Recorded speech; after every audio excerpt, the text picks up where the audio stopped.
Amici bellini, è notte, ma io non volevo lasciarvi un martedì senza video, sarebbe stata una scortesia. E tra l'altro si è parlato un po' troppo di magliette e un po' troppo poco di Sampdoria, quindi cominciamo. È un martedì pazzesco. Rumori incredibili, rumori. Da quello che tiene scritto praticamente TVB come perché lo sfondo verde, roba incredibile. Iscrivetevi al canale perché siete capitati qui per caso e vi siete dimenticati di iscrivervi al canale, oppure guardate solo senza iscrivervi, e lasciate un like preventivo perché non sono contento, non è possibile che il video con bruscolotti, pochissime visualizzazioni, sono deluso. Il capitano, però quelli che hanno visto hanno apprezzato, hanno guardato tutto e i commenti sono belli, sono memorabilissimi, quindi sono contento per la community, non per quelli che lurcano, perché ci sono quelli che lurcano, non vi permette. Insomma, chi è questo Marcelo Burlon? Questo burlone, perché è un burlone alla fine, perché se voi andate a vedere insomma, non tanto la maglietta, abbiamo capito, sì, è anche interessante, se la trovo la prendo, insomma, qualcosa di diverso mi fa piacere. Ci sono troppi ottimisti prodotti del Napoli in giro, e mi fa piacere che ci sia qualcosa di nuovo, di diverso e di anche interessante. $400 per un pantaloncino romano, Marcelo Burlon, per farci capire. Quindi non so nemmeno quali saranno i prezzi ufficiali, le cose, se la vedremo. Qualcuno diceva contro l'Inter, vabbè, lascia il tempo che trova. ADL che si vuole produrre le magliette da solo, litiga con la guarda, veramente è una situazione che sta andando allo scatafascio. Io perché voi mi vedete a volte pessimista per il futuro? Perché si va allo scatafascio, perché noi, invece di migliorare, facciamo dei passi indietro. Cioè, se la decisione poteva essere un tempo, magari l'Adidas ha fatto un'offerta di pochi soldi, però meno soldi della K, De Laurentiis ha preferito prendere i soldi, e vabbè, la distribuzione non è quella che è, ma vabbè, insomma, i soldi, poi sfruttiamo Amazon, invece no, su Amazon 3 ore per aggiornare Amazon.com, e vabbè. Ma alla fine quali sono poi le GEA, oppure no, Givova, cioè torniamo sempre più indietro. E l'ultima notizia è stata no, se le produce da solo, chiama quelli cinesi, praticamente i miei quelle saranno le maglie, cioè le repliche. Io veramente non so più dove vogliamo arrivare, invece di migliorare. Invece, cioè, tu c'hai Lozano, il Messico se ne deve cadere, New York se ne deve cadere. Sapete quanti messicani ci sono a New York che si dovrebbero mettere la maglietta del Napoli di Lozano, e invece non si trova? Se io vado nella vetrina trovo Ronaldo. Mi dispiace, non funziona così, non può andare bene. Ma vogliamo un attimo mettere da parte queste cose che sono gravi, che restano gravi, ma noi dobbiamo pensare all'anno prossimo, perché se poi non andiamo neanche in Champions, non è nemmeno una questione di ridimensionamento economico. Sì, sicuramente hai meno liquidità e va bene, ma proprio un fatto di prestigio, non ti pensano poi in Europa i tifosi, i 150 milioni di tifosi nel mondo, non ti pensano se stai in Europa League. E comunque l'Europa League è importante, perché non ti pensano se non fai nemmeno quello, o la Conference League di cui ancora si deve parlare. Quindi cerchiamo di arrivarci, e arriviamoci in questo con un Ambrabam, credo Ambrabam, Brabat CC Cocco 3 civette sul comò che facevano l'amore. Tu sei la civetta sul comò, non la vedete? Lei è proprio la civetta sul comò, proprio classico di Rita Pavone. Io credo che ci presentiamo così. Ho riguardato la mia stessa reaction per non riguardare gli highlights, insomma, proprio per avere la sensazione di come giocammo con la Sampdoria. Approccio anche buono, non molto cinici in avanti, e si giocava con un 4-3-3 mascherato. Insomma, c'era Zielinski ma giocava un pochino più arretrato, c'era Mertens, già non avevamo più Osimhen ma c'era Gulam.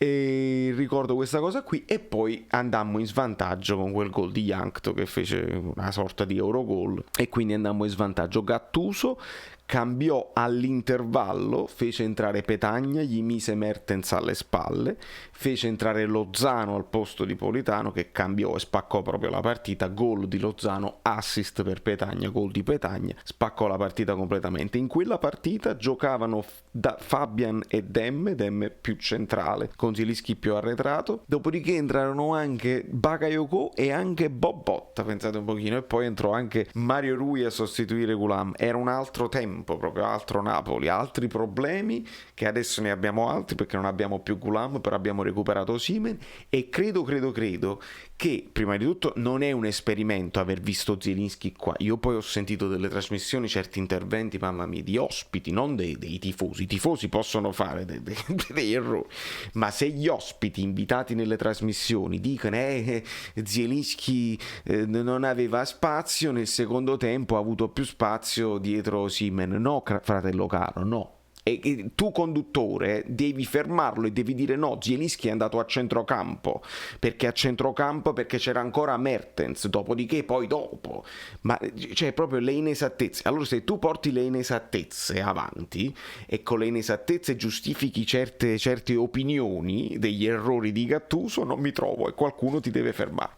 Perdonate il dissing, Zielinski e Fabian a due non è una novità, perché l'abbiamo fatto a inizio stagione, molto rischioso. Per me tatticamente un bel rischio, ma funzionava anche proprio con Mertens dietro Osimhen, e funzionava per un periodo. Poi abbiamo dovuto adattare Petagna perché Osimhen non c'era più e si alternava poi Politano con Lozano.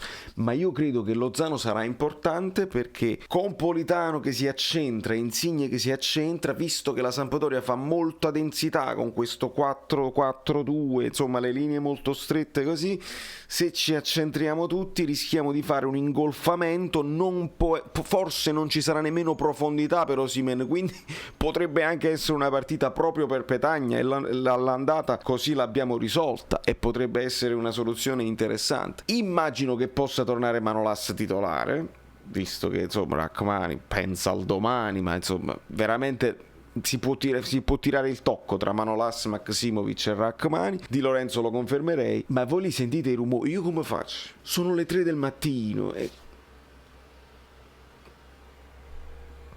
i tir, ma dove abito? In tangenziale? Io non lo so. Comunque credo si possa riposare Yusai, metti Mario Rui, va bene così, un turno di riposo anche per Demme che non è stato brillantissimo, lo dico mio malgrado, e Fabian secondo me non lo toglie. Quindi questo credo che possa essere l'inizio, credo che possa partire Mertens dall'inizio dietro Osimhen, o comunque Zielinski con Osimhen in vantaggio su Mertens per una maglia. Però vi ripeto, c'è il fatto che la profondità non ci sarà, allora può essere pure che si parta con Mertens all'inizio e poi si faccia entrare Osimhen, eventualmente anche Petagna. Speriamo di sbloccarla prima, perché ragazzi è una partita trappola, come tutte le partite che è presto detto, no?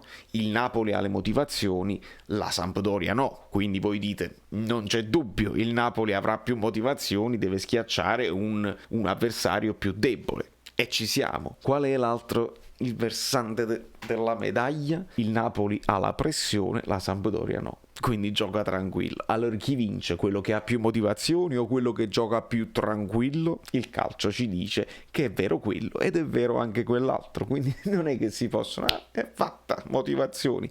Anche perché a me interesserebbe anche dare uno sguardino, e lo diamo se vi pare, questi due che stanno sempre a fare le cose. Dobbiamo dare uno sguardo, dobbiamo cominciare a dare uno sguardino, perché noi abbiamo fatto la corsa Champions finale, abbiamo visto come finisce, però secondo me giornata per giornata dobbiamo vedere dove possiamo recuperare certi punti, guardando anche allo scontro retrocessione. Perché non è che tu dici vabbè, tu incontri Inter e Lazio e loro invece si devono incontrare tra di loro, Milan, Atalanta, Juventus eccetera eccetera. Dipende, perché se noi dobbiamo affrontare uno Spezia che si deve salvare, sarà più dura. Se il Cagliari non si è ancora salvato, sarà dura.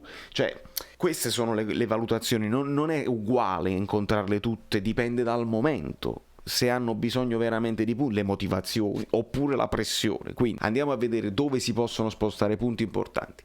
Spezia Crotone, lo Spezia magari fa dei punti importanti per una salvezza più tranquilla.